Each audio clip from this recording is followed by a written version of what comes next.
Sulat ni Apostol San Pablo sa mga taga-Roma. Mga kapatid, tungkol naman kay Abraham na ating ninuno, ano ang masasabi natin? Ano ang kanyang karanasan tungkol sa bagay na ito?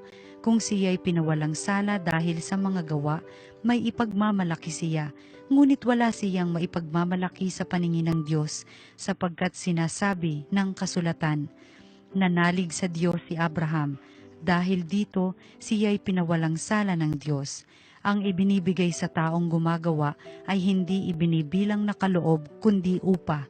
Datapwat ang hindi gumagawa kundi nananalig sa Diyos na nagpapawalang sala sa kasalanan ay pinawawalang sala dahil sa kanyang pananalig. Kaya tinawag ni David na mapalad ang taong pinawalang sala ng di dahil sa mga gawa. Mapapalad yaong mga pagsuway ay ipinatawad na at ang mga kasalanay napawi na. Mapalad ang tao na ang mga kasalanan ay nilimot na ng Panginoon. Ang salita ng Diyos. Sa iyong tulong at pagtubos ako'y binigyan mong lugod. Mapalad ang tao na pinatawad na yaong kasalanan at nalimot na rin ang kanyang nagawang mga pagsalansang. Mapalad ang taong sa harap ng poon ay di naparatangan, dahilan sa siya ay di nagkasala at hindi nanlinlang. Sa iyong tulong at pagtubos ako'y binigyan mong lugod. Ako ay lumapit sa iyong harapan at salay inamin ang aking ginawang mga pagsalansang di ko inilihim. Pinagpasyahan kong ang lahat ng ito sa iyo'y idaing, at aking natamo ang iyong patawad sa sala kong angkin. Sa iyong tulong at pagtubos ako'y binigyan mong lugod. Lahat ng matuwid ay tapat sa poon, magalak na lubos, dahil sa natamo nilang kabutihang kaloob ng Diyos, sumigaw sa galak ang lahat ng taong sa Kanya'y sumunod. Sa iyong tulong at pagtubos ako'y binigyan mong lugod. Ang mabuting balita ng Panginoon ayon kay San Lucas. Noong panahong iyon, samantalang dumaragsa ang libu-libong tao, anupat nagkakatapakan sila, nagsalita muna si Jesus sa kanyang mga alagad. Mag-ingat kayo sa lebadura ng mga Pariseyo, ito'y ang pagpapaimbabaw. Walang natatago na di malalantad, at walang nalilihim na di mabubunyag. Anumang sabihin ninyo sa dilim ay maririnig sa liwanag, at anumang ibulong ninyo sa mga silid ay ipagsisigawan. Sinasabi ko sa inyo, mga kaibigan, huwag ninyong katakutan ang mga pumapatay ng katawan, at pagkatapos ay wala nang magagawa pa. Sasabihin ko sa inyo kung sino ang dapat ninyong katakutan. Katakutan ninyo, yaong pagkatapos na pumatay ay may kapangyarihan pang magbulid sa impyerno. Sinasabi ko sa inyo, ang Diyos ang dapat ninyong katakutan. Hindi ba ipinagbibili sa halagang 2 pera lamang ang 5 maya? Gayunman, kahit isa sa kanila'y hindi pababayaan ng Diyos, maging ang buhok ninyo'y bilang na lahat. Kaya huwag kayong matakot, higit kayong mahalaga kaysa mga maya. Ang mabuting balita ng Panginoon. Pinupuri ka namin, Panginoong Hesukristo.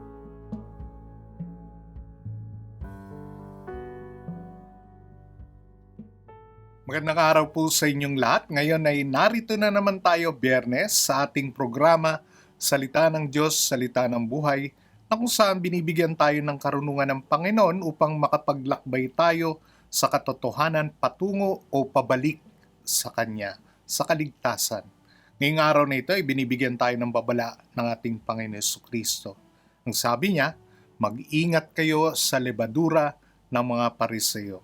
Alam niyo yung mga Pariseo ay talaga naman sukdulan ang kanilang pagiging relihiyoso.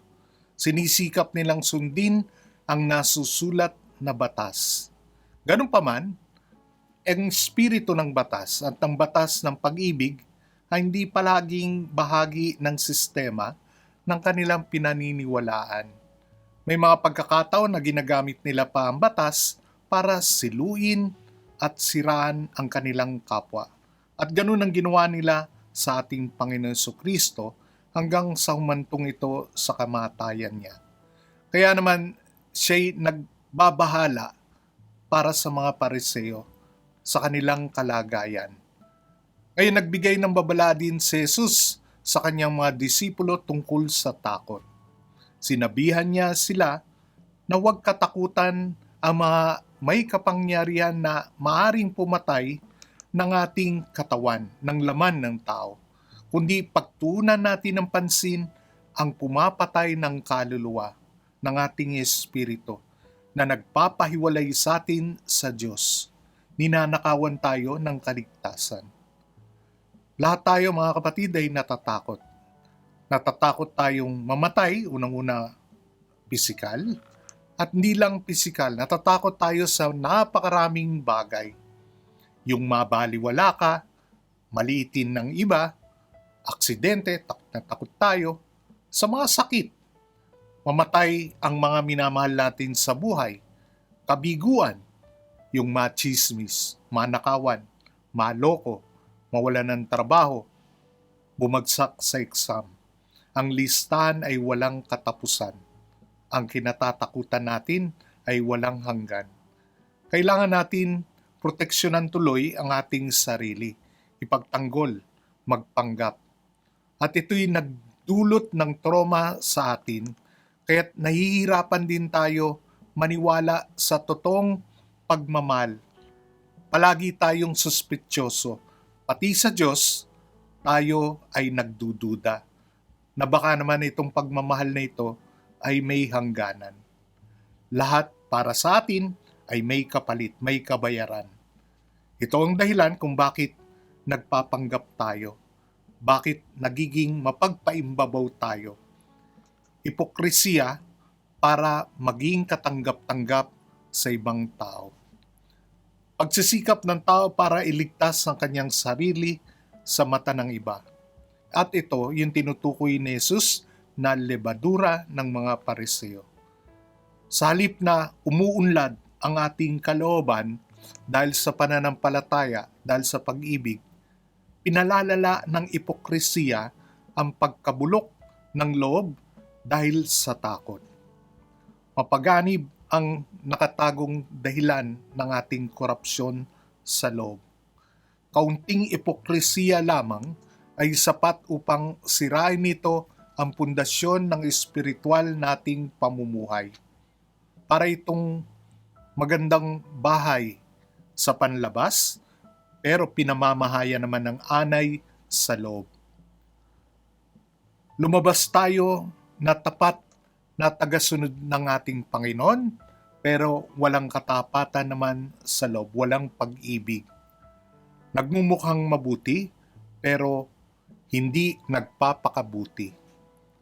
Matamis magsalita, pero wala namang pag-ibig sa puso. Dahil nga ito ay nakatago, ang tanging pamamaraan na minumungkahi ng ating Panginoon Hesus ay ilabas ito sa liwanag. Kaya naman nagsalita si Jesus tungkol sa paghahayag ng mga nakatago. Iligay sa liwanag ang nasa kadiliman. Ang ideya na ihayag ang ating kahinaan, limitasyon at kasalanan ay nakakatakot dahil ayaw natin magmukhang kontrabida o kaya masama sa mata ng mga tao. Ayaw nating mapahiya. Pero mabuti na yung nagmukhang masama at magkaroon naman ng pagkakataon magbago kaysa masama ka na nga, tinatago mo pa ang kabulukan na pumapatay sa iyong kaluluwa.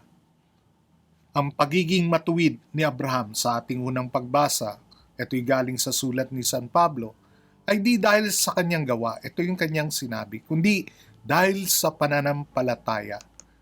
Itong ang sabi ni San Pablo, ang Diyos ay pagmamahal mga kapatid. Mahal niya tayo ano paman o kung sino man tayo. Hindi natin kailangan magbalat kayo o magpanggap. Ang kanyang pagmamahal ay walang kondisyon. Pwede natin itong panghawakan at maniwala. Ang pananampalataya ni Abraham ay sa kanyang Diyos, hindi sa sarili niyang kabutihan. Ngayon po ay mananalangin tayo. Sa ngalan ng Ama, ng Anak at ng Espiritu Santo. Nagpapasalamat kami, Panginoon, sa araw na ito at binibigyan mo kami ng iyong salita. Panginoon, gawin mo kaming mapagbantay laban sa ugaling mapagbalat kayo at mapagmatuwid. Sa halip ay mamuhay sa katotohanan na may pananampalataya bilang mga espiritual na anak ni Abraham.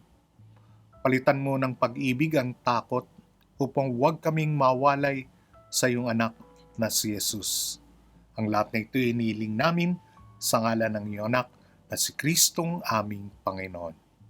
Sa ngalan ng Ama, ng Anak, at ng Espiritu Santo. Marami pong salamat sa inyong lahat.